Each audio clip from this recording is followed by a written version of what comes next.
আবার ভালোবাসা। শ্রেয়া অফিসের সামনে গাড়ি থেকে নেমে কোনোরকমে ভাড়াটা মিটিয়ে দৌড়ালো লিফটের দিকে। আজ অফিসে নতুন বস আসছেন। কিছু মাস ধরে ওদের কোম্পানির অবস্থা খুব খারাপ যাচ্ছিল, তখনই ওদের বস কোম্পানি অন্য মালিকের কাছে বেচে দেন। আজ সেই কোম্পানির মালিকই অর্থাৎ ওদের নতুন বস আসছেন। যদিও নতুন বসের নাম বা পরিচয় কোনোটাই শ্রেয়ার জানা নেই। লিফট থেকে নেমেই ও সোজা ম্যানেজার বাবুর কেবিনে গেলেন। শ্রেয়া, ম্যানেজার বাবু আসবো? ম্যানেজার বাবু, আমি তোমার জন্যই অপেক্ষা করছিলাম। তুমি আমার কাছাকাছি থেকো। ওনাকে ওনার কেবিনে নিয়ে যাওয়ার পরেই আমি তোমার সাথে আলাপ করাবো। যতই হোক তুমি ওনার অ্যাসিস্ট্যান্ট। শ্রেয়া, ওকে। এর মধ্যেই একজন এসে জানালেন নতুন বস এসে গেছেন। তাই ম্যানেজার বাবুর বেরিয়ে গেল। শ্রেয়া একদম বসের কেবিনে চলে গেল। নীল গাড়ি থেকে নামতেই কয়েকজন এগিয়ে এলো ওর দিকে। সবাই ওকে ফুল দিয়ে শুভেচ্ছা জানালেন। সব কিছু মিটলে ও ম্যানেজার বাবুর সাথে এগিয়ে গেল নিজের কেবিনের দিকে। আজ থেকে এই জায়গার দায়িত্ব ওর। ওর ওপর নির্ভর করছে অনেকগুলো জীবন। কেবিনে ঢুকে থমকে দাঁড়িয়ে পড়ল নীল। সামনে এটা কাকে দেখছে ও? নিজের চোখকেই বিশ্বাস করতে পারছে না। অন্যদিকে সামনের জনেরও একই অবস্থা। সেও এই সময় এরকম একজনকে আশা করেনি। ওদের হুঁশ এলো ম্যানেজার বাবুর কথায়।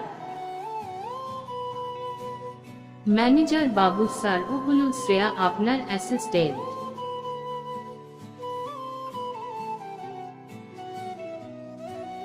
আর শ্রেয়া, ইনি হলেন রুদ্রনীল সেন, আমাদের বস। শ্রেয়াই প্রথম কথা বলল। Shreya, hello sir. Neel, hello. Shreya, sir, পুরনো ফাইলগুলো টেবিলে আছে, একটু দেখে নেবেন। আর আমি কি এখন যেতে পারি? নীল, হ্যাঁ। শ্রেয়া, ধন্যবাদ।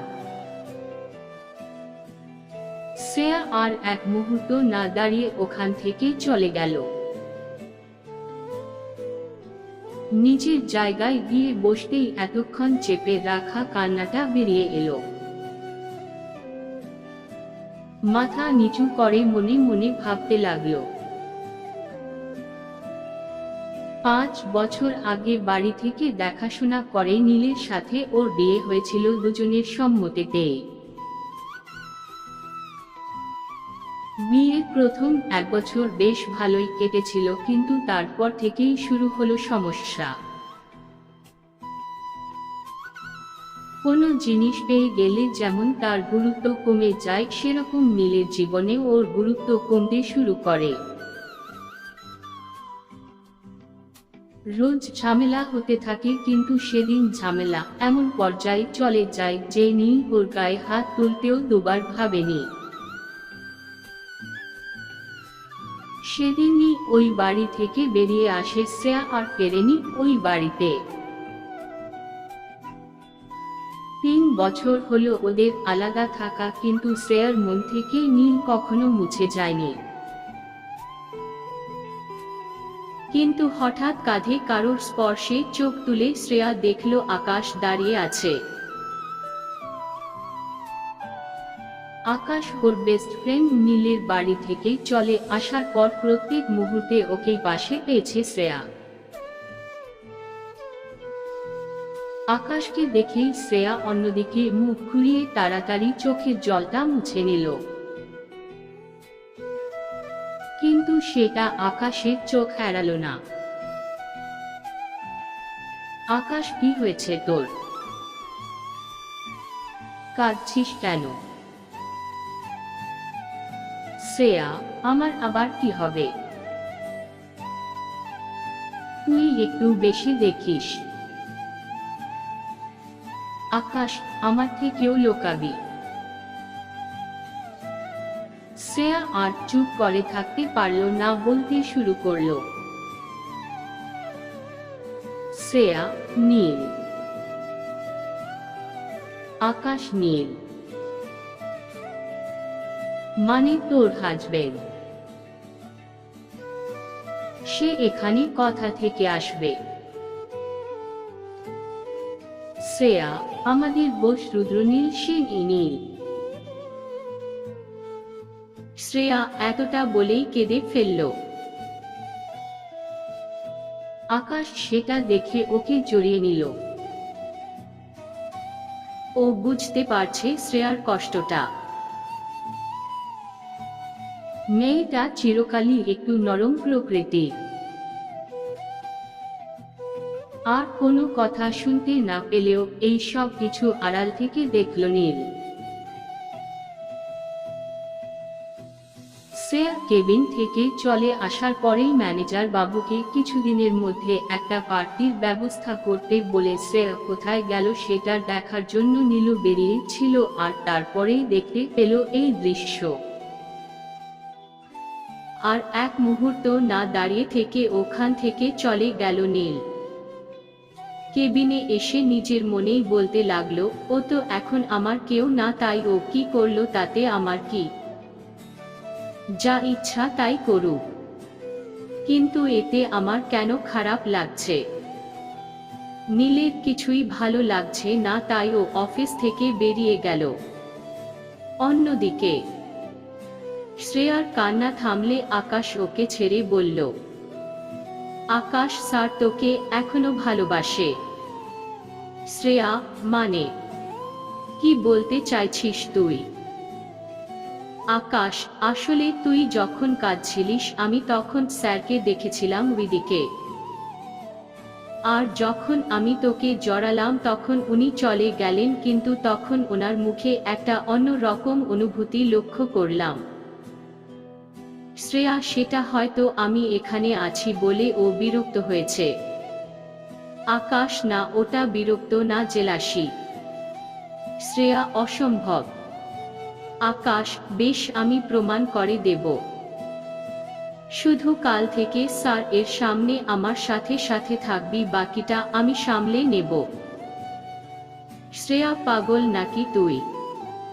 আকাশ, হ্যাঁ তাই। শুধু যেটা বললাম কাল থেকে সেটা করবি, ব্যাস। আমি এখন যাই। এটা বলেই আকাশ চলে গেল। পরের দিন থেকে আকাশ নিজের কাজে লেগে পড়ল। নীলের সামনে যতটা পারা যায় শ্রেয়ার সাথে সাথে থাকত। শ্রেয়া বারণ করলেও ও শোনার পাত্র নয়। আর অন্যদিকে শ্রেয়া আর আকাশকে যত কাছাকাছি দেখত নীল তত ওর রাগ হতো, মনে হতো ওই আকাশের মাথাটা মেরে আলাদা করে দিতে। আর না মানতে পেরে একদিন শ্রেয়াকে ডেকে নীল বলল, নীল, তুমি আকাশের সাথে এত কথা বলবে না। শ্রেয়া, কেন? নীল, তুমি বলবে না, ব্যাস। শ্রেয়া, আমি শুনতে বাধ্য নই। নীল, হ্যাঁ শুনবে, কারণ আমি তোমার হাজবেন্ড। শ্রেয়া আর একটা কথাও না বলে সেখান থেকে বেরিয়ে আসে। এইভাবেই দিন যেতে লাগলো। দেখতে দেখতে পার্টির দিন চলে এলো। এই পার্টিতে সব রকম ক্লায়েন্টদের নিমন্ত্রণ করা হয়েছে। অফিসের সমস্ত কর্মীরা খুব সুন্দর করে পার্টিটা সাজিয়েছে। সবার মনোরঞ্জনের জন্য নাচ গানের ব্যবস্থাও করেছে। পার্টি শুরু হলে সবাই মোটামুটি ব্যস্ত হয়ে পড়ে।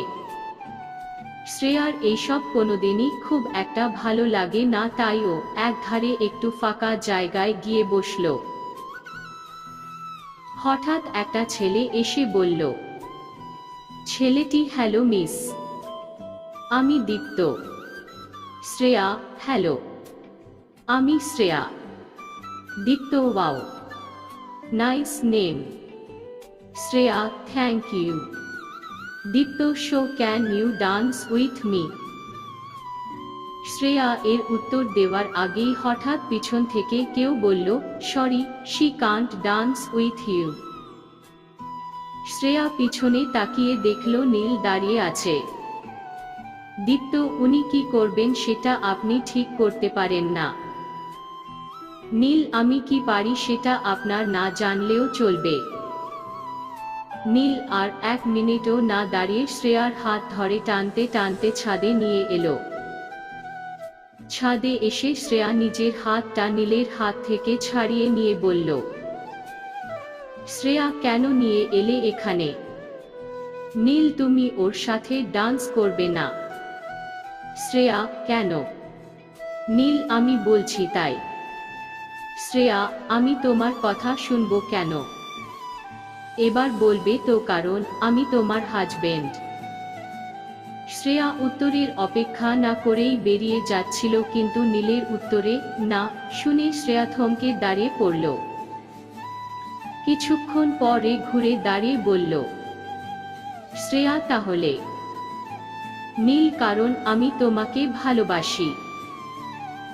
হ্যাঁ, আমি আবারও তোমার প্রেমেই পড়েছি, আরো বহুবার আমি তোমার প্রেমে পড়তে রাজি।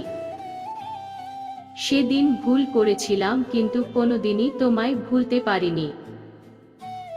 যেদিন তুমি আমায় ছেড়ে চলে এসেছিলে সেদিন চেয়েও তোমায় আটকাতে পারিনি, কারণ তোমায় আটকানোর সাহস আমার ছিল না।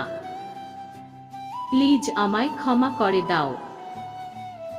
এতটা বলে নীল কাঁদতে কাঁদতে মাটিতে বসে পড়ল। শ্রেয়া এগিয়ে গিয়ে ওকে পাশ থেকে জড়িয়ে ধরল। হ্যাঁ, ওর অভিমান হয়েছিল নীলের প্রতি, কিন্তু আজ নীলের চোখের জল আর কথা ওর সমস্ত অভিমান ভেঙে দিল। নীল একটু শান্ত হলে শ্রেয়া বলল, শ্রেয়া, আমি তোমাকে কোনোদিনই ভুলতে পারতাম না। হ্যাঁ, অভিমান হয়েছিল, কিন্তু এখন আর নেই। আমিও তোমায় খুব ভালোবাসি নীল, খুব ভালোবাসি। নীল এটা শুনে শ্রেয়াকে আর ভালো করে জড়িয়ে ধরল। সমাপ্ত।